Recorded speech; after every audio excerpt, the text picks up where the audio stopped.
À 62 ans, Henri a estimé qu'il était temps de changer. Il se rendait à sa fête de départ à la retraite, les yeux bleus chantant à la radio.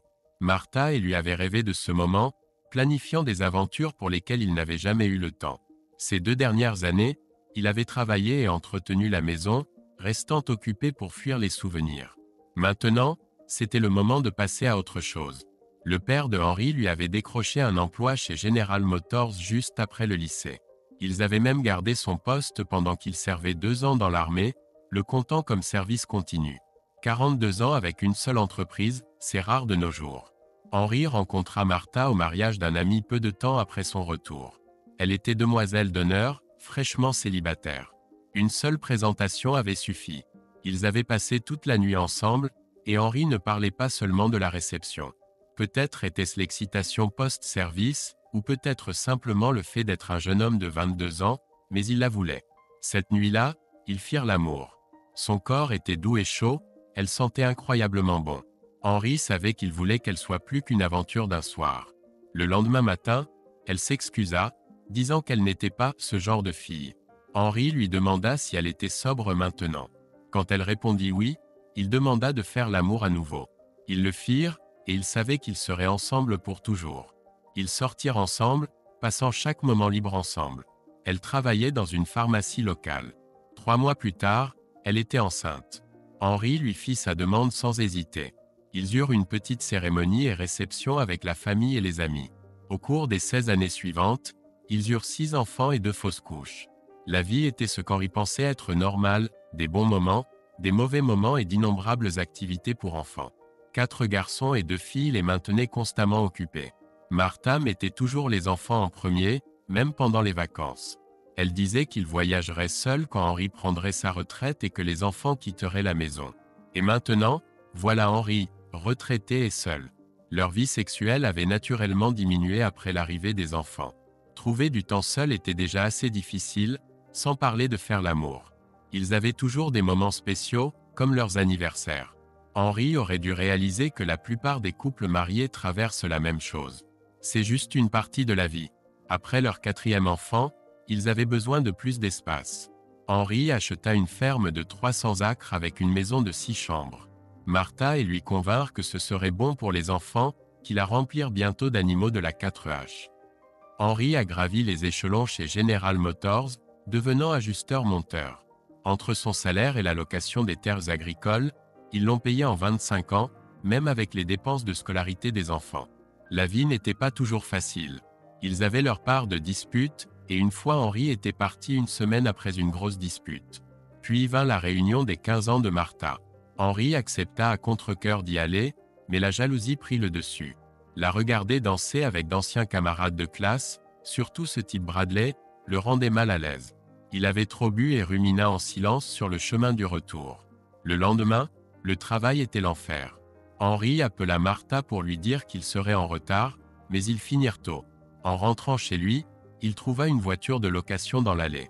En ouvrant la porte, il surprit Martha et Bradley dans ce qui semblait être une situation compromettante. « Mais qu'est-ce qui se passe » s'écria Henri. « Henri, ce n'est pas ce que tu crois, plaida Martha.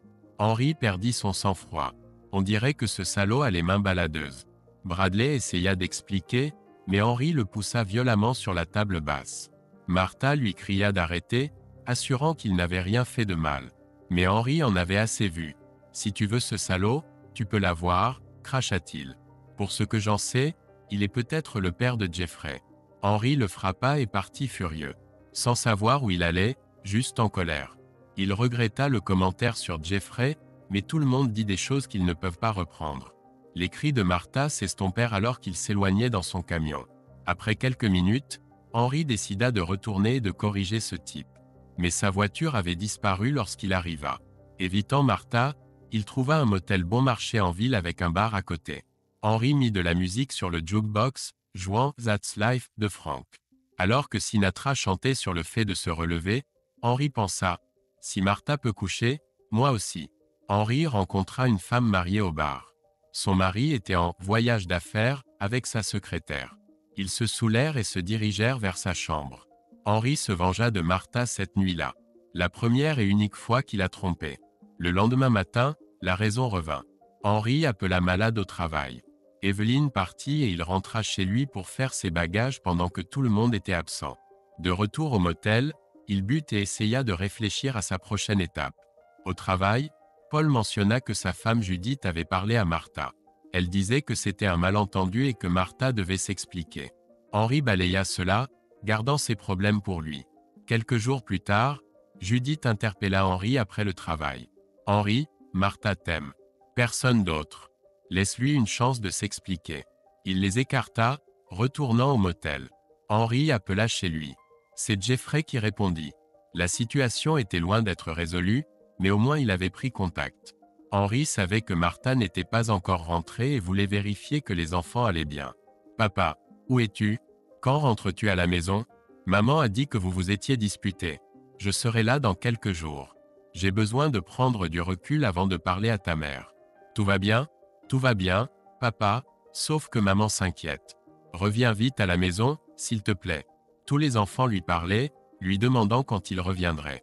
Henri leur manquait, même après seulement quelques jours. Il prit de la nourriture et quelques bières dans un bar, envisagea de ramener quelqu'un chez lui mais n'en fit rien. Il avait déjà trompé Martha cette première nuit et se sentait honteux. Au travail, Dave dit à Henri que Martha avait appelé. Il la rappela, inquiet qu'il se soit passé quelque chose. « Henri, il faut qu'on parle. Tu ne m'as pas appelé et je m'inquiète. Qu'est-ce qui est si important, Martha? Je t'aime et je n'ai jamais eu l'occasion de t'expliquer ce qui s'est passé. Viens à la maison après le travail. Les enfants s'ennuient de toi. Moi aussi. » Henri accepta de venir le lendemain, exigeant la vérité. Les enfants furent ravis de le revoir. Martha arriva avec leur plus jeune de la garderie, semblant heureuse. Ils envoyèrent les enfants jouer et s'assirent sur la véranda arrière. Martha commença, « Rien ne s'est passé, je te jure. » Henri l'interrompit, « Laisse-moi te dire ce que je sais. J'ai appelé pour dire que j'allais être en retard. Tu m'as rappelé que les enfants étaient dehors. Je suis rentré et je t'ai trouvé dans les bras de Bradley, ses mains sur ton derrière. Laisse-moi m'expliquer, Henri, s'il te plaît. » « D'accord, vas-y. » Henri resta étonnamment calme pendant que Martha parlait nerveusement. Bradley n'est resté que 15 minutes. Il a dit qu'il avait 1 heure avant son vol et voulait du café. Je ne sais pas comment il savait que j'étais seul. Quand nous nous sommes assis, il est devenu personnel, parlant de notre passé. Je lui ai demandé de partir. Il a demandé un câlin et un baiser d'adieu. Cela m'a fait sourire après tout. C'était un vieil ami. J'ai accepté un baiser sur la joue, mais il en a fait plus. Il a attrapé mon derrière juste au moment où tu es rentré. Tu connais la suite. La rencontre était juste pour rattraper le temps perdu avec de vieux amis. Je n'ai jamais voulu nuire à notre mariage, John. Je t'aime. Quand tu as remis en question la paternité de Jeff, ça m'a blessé. Nous avons tous les deux dit des choses que nous regrettons. Je te jure que tous nos enfants sont les tiens. Je n'ai été avec personne d'autre depuis notre rencontre. C'était Barr que j'ai quitté avant toi, pas Brad. Je suis contente que tu l'aies frappé. Je l'ai mis dehors après ton départ, refusant ses excuses. J'ai guetté ton retour, mais tu n'es pas revenu. J'ai dit aux enfants que tu étais chez un ami. Quand j'ai réalisé que tu avais pris certaines choses, j'ai craqué. John, je n'ai rien fait de mal. Je n'aurais pas dû laisser Brad entrer, mais je ne m'attendais jamais à ce qu'il tente quelque chose. Ils se sont réconciliés cette nuit-là, faisant l'amour en silence à cause des enfants. Justin a probablement été conçu à ce moment-là. Sandy est arrivée plus tard, et ils ont décidé que 6 enfants étaient suffisants. Leur intimité a changé avec le temps, mais ils ont toujours eu de bons moments. Henri est toujours resté proche de Martha lors des réunions. Bradley ne s'est jamais montré à ces occasions. Lors de la fête de départ à la retraite de Henri, il a été submergé par l'affluence. Toute leur famille était là, sauf Martha. Henri n'a pas pu s'empêcher de pleurer. Tout le monde lui a demandé ses projets. Henri a mentionné la vente ou la location de la maison, elle est trop grande maintenant. Les enfants ont été surpris mais ont compris. Ils rendent visite moins souvent maintenant que leur mère est partie. Henri le comprend, ils ont leur propre vie. Les enfants de Henri l'ont invité pour des dîners du dimanche, inquiets de son régime à base de spam et d'œufs. Sandy a plaisanté, « Papa, tu as besoin de plus de variété. » Henri a défendu ses compétences culinaires, mais en vérité, son menu était assez limité. Lors d'une récente réunion, Henri a discuté de la vente de la ferme avec Jeffrey et Justin. Ils ont calculé les chiffres pour l'aider à décider. C'était une super soirée, mais Henri savait que ce pourrait être la dernière fois qu'il verrait la plupart des gens. Henri a trouvé un bel endroit dans une communauté fermée pour personnes âgées. Le loyer était élevé, mais il y avait des avantages. Ses enfants l'ont aidé à peser le pour et le contre. Henri a convoqué une réunion de famille et a annoncé qu'il vendait la ferme. Un promoteur lui a offert $1 million et il a accepté. Ils ont vendu aux enchères la plupart des biens et il a donné à chaque enfant $100 000. Ils ont protesté, mais Henri a insisté que c'était une partie de leur héritage.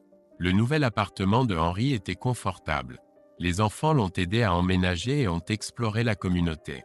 Ils sont revenus impressionnés, lui parlant de jeux de cartes et le mettant en garde contre les dames.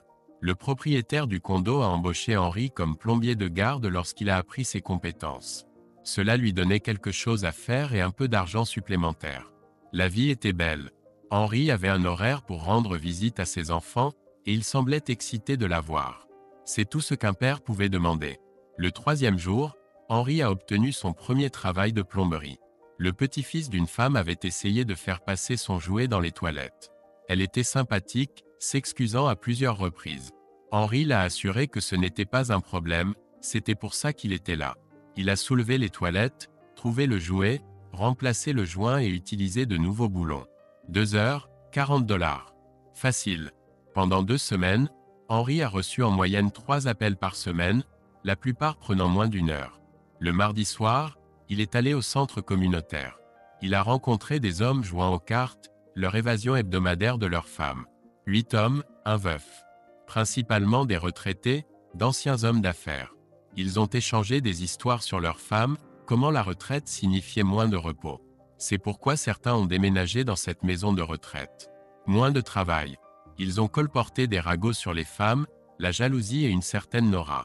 Elle est belle, a dit Bob. Je dansais avec elle, a ajouté Bill. Elle marche tous les matins, a renchéri Ben. Elle garde la forme. Ils semblaient tous la connaître.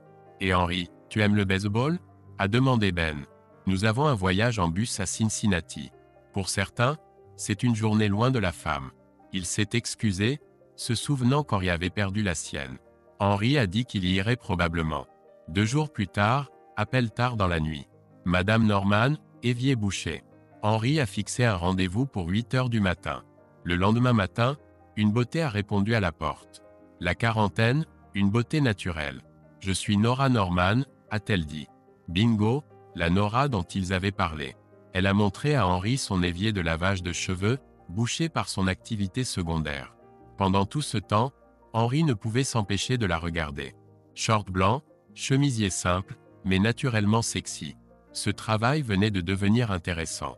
Henri a détourné son regard d'elle et s'est agenouillé pour examiner le tuyau d'évacuation.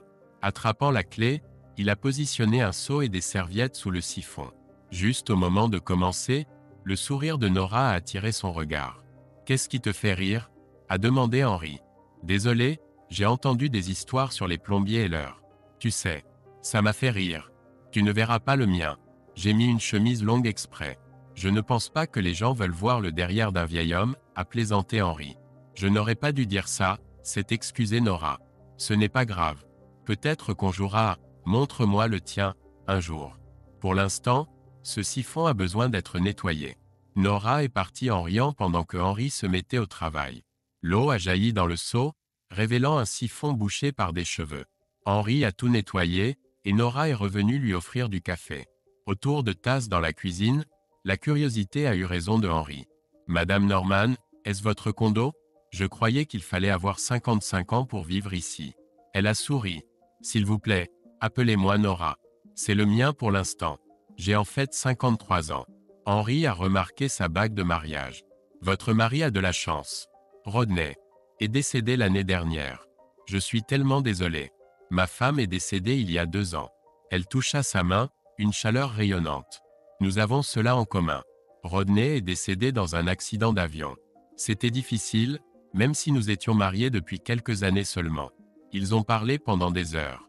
Elle a expliqué sa situation de bail et a demandé des nouvelles de son récent déménagement. Ils ont convenu de visiter le quartier demain. Le lendemain matin, Henri s'habilla de son mieux. Nora était magnifique. « Tu es incroyable, » bafouilla Henri. « Tu es très élégant toi aussi, » sourit-elle chaleureusement. Ils se dirigèrent vers le centre communautaire, le début de leur aventure de quartier. Nora expliqua qu'ils organisaient des danses et du bingo au centre, avec des clubs de cartes pour les hommes et les femmes. Ils pouvaient être utilisés pour des fêtes et des célébrations, et la famille pouvait rendre visite ou rester pour la nuit, mais pas de façon permanente. « As-tu déjà été à une danse ici ?» demanda Henry. Rodney et moi y allions mensuellement. C'était génial. Après sa mort, j'ai essayé d'y aller seul, mais certaines femmes n'étaient pas enthousiastes à l'idée de ma présence. Des vieilles prunes jalouses, plaisanta Henry. Je comprends cependant. Nora sourit. Est-ce que tu joues au bingo? Je ne peux pas dire que oui. Tu devrais essayer. Je suis sûr que ça te plairait. Je suis plus branché sport. Tu veux regarder un match avec moi? Plaisanta Henry. Elle y réfléchit. Faisons un pacte. Bingo avec moi samedi, baseball avec toi la semaine prochaine. Henry était stupéfait. Tu es sérieuse? Pourquoi moi? Henry, je n'ai pas été en sortie sauf avec ma sœur depuis la mort de Rodney. Je n'ai pas eu de rendez-vous depuis plus d'1 an. Tu sembles me comprendre, et je suis prête à prendre un risque. J'aurais bien besoin d'un ami. Henry réalisa qu'elle était sincère. Je n'ai rencontré personne depuis le décès de Martha non plus. Je suis partant si tu l'es. Ils fixèrent la date du bingo, et Henry promit d'obtenir des billets de baseball. Elle lui montra ensuite la piscine, expliquant que les mêmes règles d'invité s'appliquaient. Il y avait aussi 2 jacuzzis avec des vestiaires. Lorsqu'Henry lui demanda si elle les utilisait, elle répondit que non, pas depuis l'accident de Rodney. Henry ne put s'empêcher de l'imaginer en maillot de bain. Elle devait lire dans ses pensées. Faisons d'abord le bingo et le baseball et voyons ce qui se passe. Après avoir visité la zone des condos, ils ont fait le tour du quartier. Elle lui a montré les magasins et les restaurants.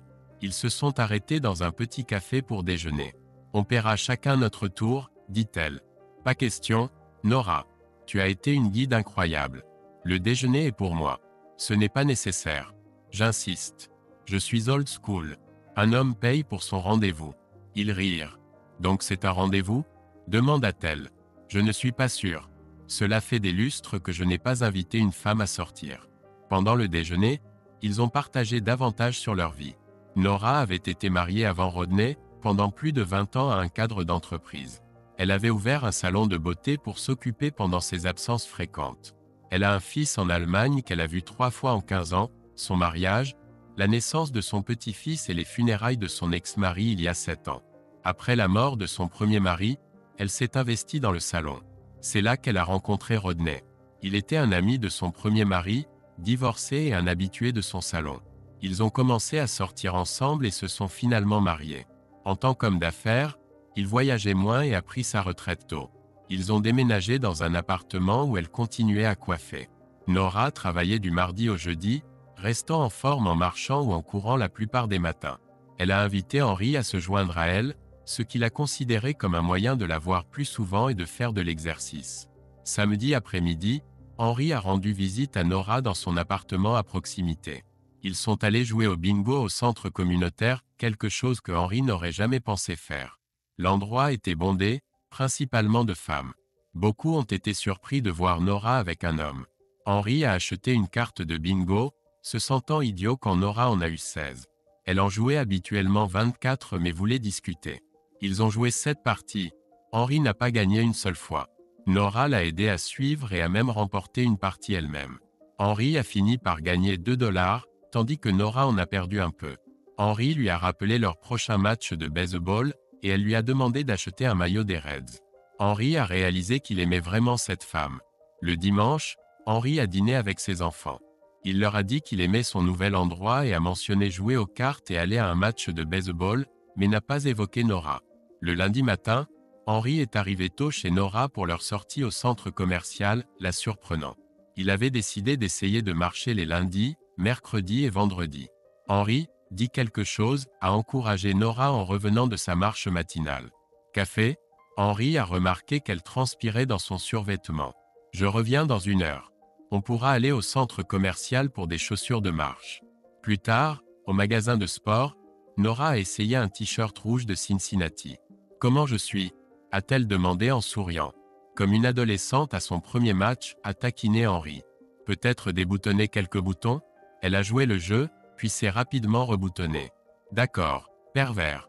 À ton tour pour les chaussures et un t-shirt. Pendant le déjeuner, Nora a parlé de ses frères et sœurs. Elle a suggéré de s'asseoir avec sa sœur Lynn et son beau-frère Dave au match. Dans le bus, les amis d'Henry du club de cartes ont été choqués de les voir ensemble.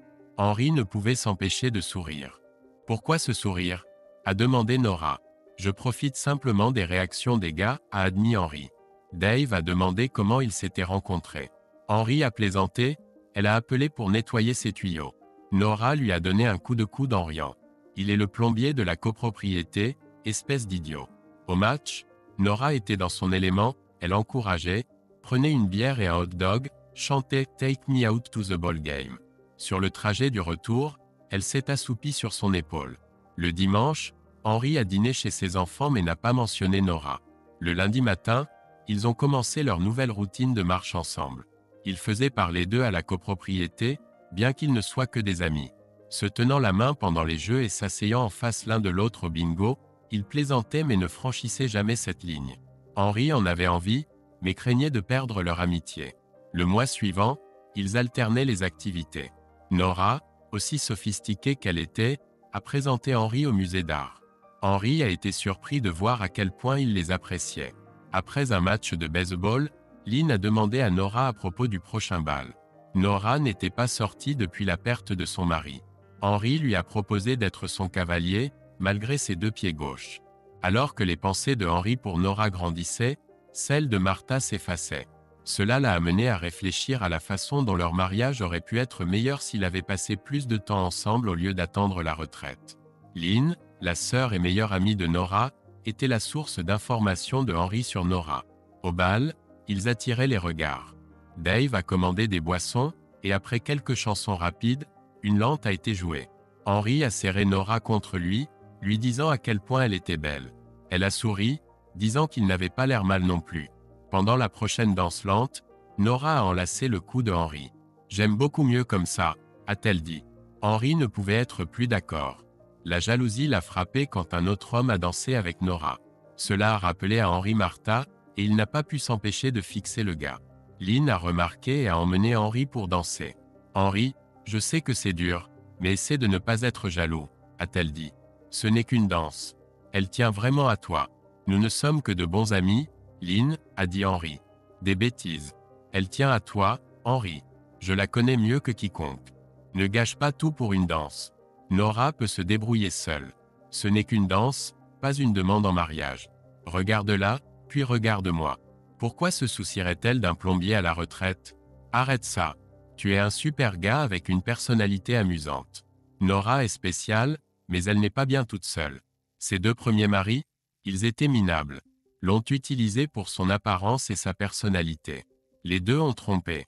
Elle est venue me voir quand elle a découvert. Lynn a continué pendant qu'ils dansaient. Nora a ouvert son salon en tant que plan de secours. N'a jamais trompé, bien qu'elle aurait pu avoir n'importe qui. A dirigé son entreprise, a élevé Jason, a joué la parfaite épouse. Le karma a eu son premier mari, l'a laissé sans rien d'autre que des dettes. Le second lui a laissé de l'argent quand il est mort. La chanson a changé. Henry a vu Nora regarder par-dessus, dansant toujours avec Dave. Ils se sont salués. Elle est restée avec son premier mari pour Jason, a dit Lynn. Le gamin idolâtrait son père, n'a jamais connu les abus. A été très touché quand il est mort. Ne voulait pas parler à Nora quand elle s'est remariée. Se sont reconnectés seulement pour les petits-enfants, mais elle ne les a jamais vus. Jason est en Allemagne maintenant, ne la laisse pas venir. « Pourquoi tu me dis ça ?» a demandé Henry. « Parce que tu tiens à elle, Henry. Je le vois. Elle tient à toi aussi. Juste. Ne lui fais pas de mal. Elle en a assez souffert. » La chanson s'est terminée avant que Henry ne puisse répondre. Il voulait encore plus Nora maintenant. « De quoi est-ce que vous 2 avez jasé ?» a demandé Nora en les rejoignant. « Juste à quel point tu étais gâtée en grandissant » a taquiné Lynn. Ray du club de cartes a demandé à Nora de danser. Elle a refusé, disant qu'elle avait promis à Henry la prochaine. Henry s'est levé rapidement, lui prenant le bras. Plus tard, en regardant Ray danser avec Nora, Henry a ressenti de la fierté, pas de la jalousie. Lynn a croisé son regard et a souri.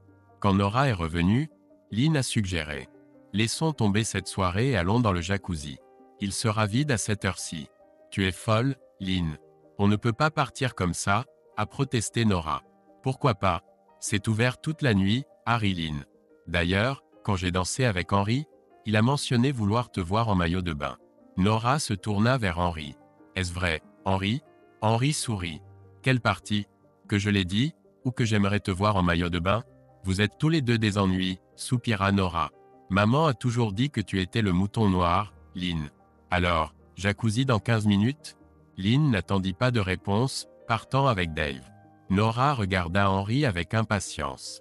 Eh bien, chérie, je serais fou de ne pas vouloir te voir en maillot de bain. Ils partirent rapidement, s'arrêtant chez eux pour se changer. Au jacuzzi, Lynn et Dave étaient déjà installés. Henri aida Nora à entrer, admirant sa beauté dans la pénombre. Après s'être détendus, ils retournèrent chez Nora. Avant qu'Henri ne puisse se changer, elle l'embrassa doucement. « Henri, je tiens à toi. Si nous voulons ça, je dois faire le premier pas. Nora, je te désire depuis notre rencontre. Je ne voulais juste pas risquer notre amitié. » Elle l'embrassa à nouveau, l'invitant dans sa chambre. Là, elle lui avoua son désir d'approfondir leur relation. Ils firent l'amour, et c'était incroyable. Ensuite, elle lui demanda de rester pour la nuit. Au matin, Henri était un peu désorienté. Nora, vêtue de son survêtement, l'accueillit avec du café. « Henri, qu'est-il arrivé entre nous ?» demanda Henri, cherchant de la clarté. Ils s'assirent pour discuter. Nora expliqua combien Henri était différent de ses ex, gentil, attentionné et réellement intéressé par elle. Leur amitié avait évolué en quelque chose de plus, et elle se sentait prête à l'explorer. « Je pensais que tu m'appréciais à travers tes actions, mais tu n'as jamais essayé de m'embrasser. Je ne voulais pas risquer notre amitié. Tu es la meilleure chose qui me soit arrivée. C'est pourquoi Lynn et moi avons organisé le truc du jacuzzi. Je ne savais pas comment t'aborder non plus. Henri, je tiens profondément à toi. Notre temps ensemble est le point culminant de ma journée. Restons les meilleurs amis. Sois juste honnête avec moi si les choses ne fonctionnent pas. J'ai aussi besoin d'engagement, dit Henri. Nora, je deviens un peu jaloux. Je l'ai remarqué. Surtout quand j'ai dansé avec un autre homme. Mais je ne deviendrai pas une ermite. Je promets qu'aucun homme ne me fera du mal. Je suis fidèle, et je veux que cet homme soit toi. Puis-je dire aux gens que nous sommes plus que des amis? Tout le monde le sait déjà. Gardons nos ébats privés. Tu veux dire qu'on le refera? Henri sourit. Tu es vraiment un amant formidable, Henri. C'était dimanche. Henri devait rendre visite à l'un de ses enfants. Nora partit courir, promettant de le voir lors de leur prochaine promenade. Ce soir-là, Henri se rendit chez Justin pour dîner. Ses enfants s'étaient bien débrouillés. « Salut papa », le salua Amber. « Tu as l'air heureux. » Henri se mit à fredonner du Sinatra. « J'ai été une marionnette, un pion et un roi. »« D'accord papa, je sais que tu es de bonne humeur, » rit Amber. Justin faisait griller des steaks. Julie et sa famille les rejoignirent. Amber demanda des nouvelles de son nouvel endroit. « C'est génial. Je me suis fait des amis, je fais un peu de plomberie, je joue aux cartes et je me promène avec un ami 3 matins par semaine. »« C'est merveilleux, papa, » dit Julie. « Tu mérites le bonheur. Au fait, j'organise une grande fête de famille dimanche prochain. Puis-je amener un ami? Mon partenaire de marche. »« Tu sors avec quelqu'un, papa ?» demanda Justin. « Oui, une veuve nommée Nora. Nous nous connaissons depuis quelques mois. »« Ça a l'air sérieux, » insista Justin. « Nous sommes juste de bons amis. Tu pourras la rencontrer la semaine prochaine si elle vient. »« Bien sûr qu'elle peut venir, papa, » dit Julie. « Nous voulons que tu sois heureux. » Lundi matin, lors de leur promenade, Henri a invité Nora à un événement familial chez ses enfants. « Je n'ai jamais présenté une femme à eux, » avoua-t-il. « Ils pourraient poser beaucoup de questions. Ils sont protecteurs. » Nora sourit. « J'adorerais venir. Y a-t-il quelque chose que je devrais savoir? Je leur ai juste dit que nous nous promenons et faisons des visites en bus ensemble. Pas à propos de, tu sais. Henri, nous ne sommes plus des enfants. Ils peuvent probablement deviner le reste, plaisanta-t-elle. Que devrions-nous apporter? C'est une auberge espagnole. Faisons des patates douces et de la salade de jello. Tes œufs et ton spam ne suffiront pas, taquina-t-elle. Henri appela Julie pour lui transmettre leur plan. Elle était impatiente de rencontrer Nora. Un soir, Henri avait un travail près de chez Nora. Il décida de passer. En s'approchant, il la vit en train d'étreindre un homme en costume. Son cœur se serra, se souvenant de la trahison de Martha. Mais il continua. Nora l'aperçut. « Henri, voici mon frère Max. Il est en ville pour une coupe de cheveux. » Un soulagement envahit Henri lorsqu'ils se serrèrent la main. Max dut partir, mais pas avant de dire à Henri de prendre soin de sa sœur. Après son départ, Nora embrassa Henri fermement. « Henri, j'ai vu ton visage tout à l'heure. Je ne te ferai jamais de mal comme ça. Nora, je veux te voir plus souvent. » Des dîners, des soirées télé. Ils se mirent d'accord pour les lundis et jeudis soirs, en fonction de leurs engagements existants. En partant pour son spam et ses œufs, Henri ressentit une chaleur qu'il n'avait pas connue depuis des années. Le soir suivant au restaurant, Henri lui demanda ses préférences en matière de film. Ils optèrent pour une comédie, faisant un compromis entre son amour pour l'action et ses goûts romantiques. De retour chez elle, elle enfila un pyjama confortable. Sur le canapé, avec ses jambes sur ses genoux, le film devint un bruit de fond. « Je suppose que je ne suis plus aussi jeune qu'avant, sourit-elle. Nora, je suis amoureux de toi. Je voulais que tu le saches. Je sais, Henri. Je ressens la même chose. » Ils arrivèrent chez Julie, Nora apportant son plat célèbre. Les plus jeunes petits-enfants se précipitèrent, Ashley le serrant dans ses bras avant de demander à Nora « Es-tu ma nouvelle grand-mère ?» Nora sourit chaleureusement. « Non, ma chérie. Je suis l'amie de ton grand-père. Appelle-moi Nora. » Julie sembla surprise par l'apparence juvénile de Nora mais la présenta poliment. Le fils de Henri, Jordan, s'approcha, curieux. « Papa, elle a l'air gentille, mais assez jeune. Est-elle juste une amie ? C'est ma petite amie, Jordan. Elle a 53 ans. Zut, papa. J'espère qu'Hélène sera aussi belle à 53 ans. » Hélène les rejoignit, embrassant la joue de Henri. À propos de 53 ans, Jordan expliqua rapidement, et Hélène exprima sa joie pour Henri. Henri était assis avec Nora, entouré de petits-enfants curieux. Justin leur apporta des boissons, et bientôt les plus grands enfants les invitèrent à leur jeu. Pendant le dîner, tout le monde mit Nora sur le grill avec des questions. Elle répondit avec grâce et redirigea, montrant un réel intérêt pour leur vie. Les enfants ont loué sa cuisine, et Nora a partagé son amour pour celle-ci, malgré le fait qu'elle se faisait rarement plaisir en vivant seule. « Cuisiner seule n'est pas amusant, soupira-t-elle. Henri, entends-tu ça? Elle aime cuisiner, toi tu aimes manger. Match parfait. Nora, pourrais-tu préparer des œufs au jambon? C'est le plat préféré de papa, intervint Justin, déclenchant des rires. Après le repas, ils se promenèrent. Elle s'enquit des événements scolaires des petits-enfants de Henri. Henri, j'aimerais en accompagner certains avec toi. Nous ne pouvons pas assister à toutes les activités des 18 petits-enfants, mais planifions-en quelques-unes. J'ai évité cela depuis le décès de Martha. Ce serait merveilleux, surtout avec toi. Nora semblait adopter les petits-enfants de Henri, regrettant les siens en Allemagne. De retour au pique-nique, elle annonça leur projet d'assister à certains événements. Les enfants se précipitèrent pour les horaires, les mamans soulagées alors que Nora prenait les devants, saisissant les détails dans son appareil. Les garçons acculèrent Henri. « Papa, nous sommes heureux pour toi, mais prends ton temps, » avertit Jordan. « Comment pourrais-je me blesser? Nous sommes juste de bons amis, » répondit Henri. Justin précisa, « Papa, cela fait 2 ans depuis maman. Nous ne voulons pas que tu te précipites. » Henri les rassura, « Nous prenons notre temps, mais j'espère que cela deviendra plus. » Ils exprimèrent des inquiétudes financières, supposant que le travail de coiffure à temps partiel de Nora ne rapportait pas beaucoup. Henri rit, révélant, « Surprise. Nora vaut 3 fois plus que moi. Elle paye souvent sa part, parfois la mienne aussi. Désolé, papa. Nous aurions dû savoir que tu te débrouilles, admire-t-il. Ce n'est pas grave, les garçons. J'apprécie votre préoccupation. Nora a été formidable pour moi. Si cela ne dure pas, tant pis. N'hésitez jamais à me parler. » Jordan sourit, « Papa, Nora est charmante. » Les autres étaient d'accord. Il commença à interroger Henri sur sa vie amoureuse, mais Henri l'interrompit en riant. Alors que les femmes les rejoignaient, ils se dirigèrent vers le jardin pour jouer. Sur le chemin du retour, Nora exprima son amour pour la famille de Henri, et il lui rendit le sentiment. Elle suggéra à Henri d'acheter un Blackberry pour suivre les événements de ses petits-enfants. Amusé, Henri expliqua que les mûres étaient des fruits. Ils convinrent qu'Henri achèterait plutôt un calendrier, ce qui l'enthousiasma grandement. Chez lui, Nora transféra toutes les informations que ses enfants lui avaient données dans le nouveau calendrier de Henri. Ils établirent une routine, se retrouvant les lundis, jeudis et vendredis pour les activités des enfants. Les samedis devenaient leur jour, mais ils continuaient à assister à tous les événements familiaux. La vie était belle.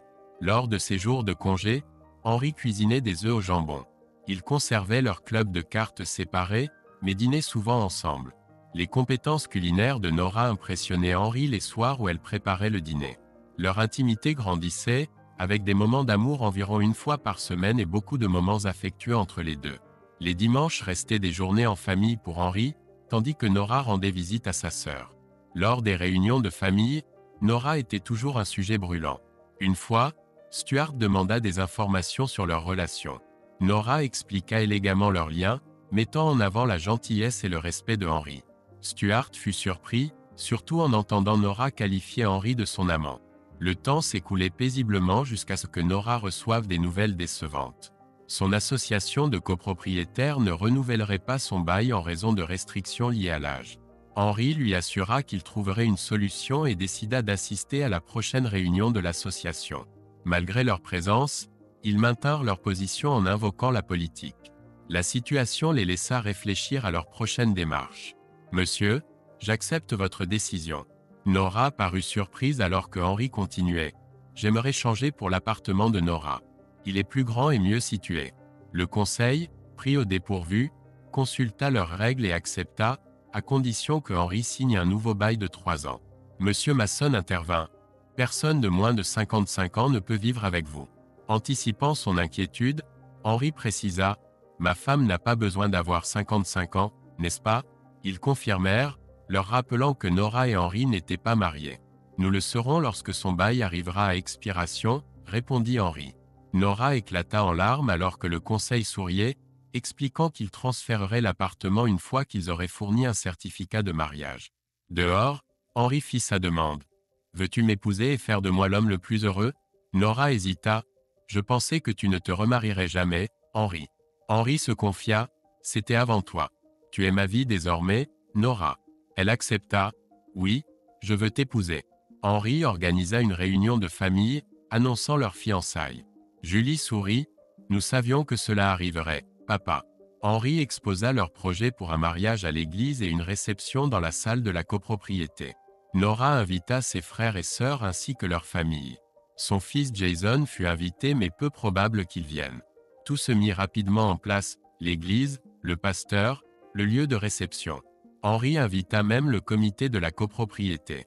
À l'approche du grand jour, la famille de Nora confirma sa présence, sauf sa sœur résidant hors de l'État. Malgré l'absence de réponse de Jason, Nora gardait espoir d'une réconciliation. Il lui en voulait de se remarier si rapidement après la mort de son père. Henry obtint son numéro et l'appela en privé. Initialement froid, il se réchauffa lorsqu'Henry lui parla de sa famille. Henry lui dit combien sa mère l'aimait et regrettait ses petits-enfants. Henry mentionna leur mariage à venir et l'invita à y assister. « Monsieur Mason, dit Jason. « S'il vous plaît, appelez-moi Henry, répondit Henry. « Eh bien, Henry, j'aimerais venir, mais nous ne pouvons pas nous le permettre. Jason, je veux vraiment que tu sois là. Je prendrai en charge ton billet d'avion et tes dépenses. Ta famille pourra séjourner dans mon appartement. » Il accepta d'en discuter avec sa femme. Le lendemain, il accepta l'offre de Henry, mentionnant que ce serait leur première fois aux États-Unis. Henry envoya $5 000 pour les réservations et organisa une voiture de location, gardant la surprise pour Nora. Nora reçut une lettre de Jason, exprimant son amour et envoyant une photo de famille. Elle était ravie. Henry informa quelques personnes de l'arrivée de Jason mais leur fit promettre de garder le secret. 2 jours avant le mariage, Henry demanda à Nora de l'accompagner à l'aéroport. Alors qu'ils attendaient, elle ne cessait de poser des questions sur son « ami ». L'avion atterrit et Nora aperçut ses petits-enfants. « Oh mon Dieu, ce sont mes bébés !» s'exclama-t-elle en courant vers eux. Des larmes de joie coulaient lorsque Jason et sa femme Gwen s'approchaient. Après des étreintes émouvantes, Henry se présenta à Jason. Ils retournèrent au condo, les petits-enfants les accompagnant. Henry offrit à la famille de Jason sa place pour la semaine. Ils passèrent la nuit à rattraper le temps perdu, avec Lynn et Dave se joignant à eux. Au cours des 2 jours suivants, Nora se rapprocha de sa famille. Lors d'une conversation, Lynn révéla accidentellement que c'était Henry qui avait financé le voyage de Jason. Nora ignorait que Henry avait secrètement financé le voyage de Jason. Quand elle l'apprit, elle pleura, l'embrassant avec amour. Lors du mariage, leurs familles se lièrent instantanément. L'église débordait de proches alors que Henry prenait sa place, Dave à ses côtés. Ses petits-enfants menèrent la procession, suivie de Lynn. Puis, Nora apparut, rayonnante en bleu, escortée par Jason en uniforme. Les larmes coulaient librement alors qu'il s'approchait. Jason donna fièrement sa mère en mariage. Après la cérémonie, la réception était animée de joie. Nora dansa avec chaque homme, tandis que Henry virevoltait avec les dames. Lorsque That's Life retentit, Nora et Henry se retrouvèrent seuls sur la piste de danse. Elle promit que sa chanson préférée suivrait. Alors que Can't Help Falling in Love d'Elvis commençait, ils se balançaient étroitement, bientôt rejoints par d'autres. Cette nuit-là, ils firent l'amour passionnément, savourant chaque instant. Le lendemain, ils rendirent visite à Jason. Il s'excusa pour sa colère passée, expliquant sa lutte face au remariage rapide de Nora après la mort de son père. Nora, les larmes aux yeux, clarifia les circonstances, sa solitude, sa vulnérabilité et la compagnie de Rodney. Elle assura à Jason sa fidélité envers son père. Jason révéla alors ses projets, soit se réengager en Allemagne, soit déménager aux États-Unis avec sa famille. Il demanda s'il pouvait s'installer à proximité. Nora, ravie, accueillit favorablement l'idée d'avoir son fils et ses petits-enfants près d'elle. J'ai discuté avec le fils de Henry, Justin, lors de la réception. Il est agent immobilier et a promis de m'aider à trouver un logement abordable. Avec mes compétences en électronique, je devrais facilement trouver un emploi. Nous sommes serrés au niveau des économies, vivant d'un salaire à l'autre. La générosité de Henry a rendu notre présence possible. Maman m'écoutait alors que j'expliquais. Nous ne voulions pas accepter d'argent, mais Henry a insisté. Il valorise notre présence plus que l'argent. C'est bien Henry, sourit-elle. Il met toujours les autres en premier. J'ai hésité, puis demandé. Maman, comment peux-tu te permettre ces appartements coûteux? Elle prit une grande inspiration. Jason, Rodney était bien assuré. Quand il est décédé, j'ai reçu un gros paiement. Je voulais faire quelque chose de spécial pour toi. Spécial? Ai-je répété. Ce matin, j'ai ouvert un compte d'épargne pour toi. 500 000 $. J'étais stupéfait. Après la façon dont je t'ai traité, tu es mon fils. Je t'aime, je t'ai toujours aimé, dit-elle en me serrant dans ses bras.